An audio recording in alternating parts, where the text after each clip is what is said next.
Congratulations Madhuri वहिनी for this amazing achievement.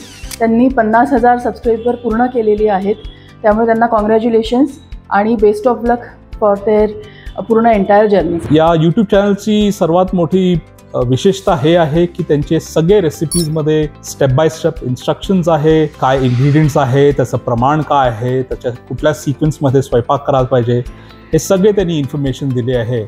पारंपरिक स्वाद बाय माधुरी या चॅनलची मी सबस्क्रायबर तर आहेच, पण फॅन पण आहे.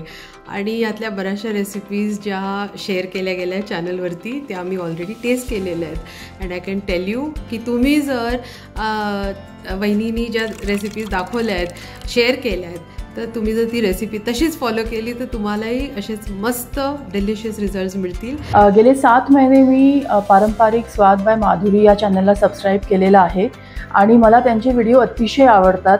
सगळ्या स्टेप्स आणि सगळे पदार्थ छान सगळं कळतं आणि प्रत्येक रिजनचं काही ना काही पदार्थ आलेले आहेत त्या व्हिडिओजमध्ये. कधी मराठी, कधी पंजाबी रेसिपीज आहेत, दम आलूच्या रेसिपी आहेत, ती तर फार माझी फेवरेट रेसिपी आहे. त्यानंतर गोव्याची एक रेसिपी आहे, ती पण मला फार आवडते. तशा वेगवेगळ्या प्रकारचे पदार्थ बघून छान वाटतं. रेसिपीजच्या स्टेप्स अतिशय सोप्या आहेत, एक्सप्लेनेशन खूप छान केलेलं आहे, दिलेलं आहे त्यांनी. 50,000 सबस्क्रायबर पूर्ण केलेली आहेत, त्यामुळे त्यांना कॉंग्रॅच्युलेशन्स. अभिनंदन आहे या टीमला and all the best for the future. So here's to पारंपरिक स्वाद बाय माधुरी.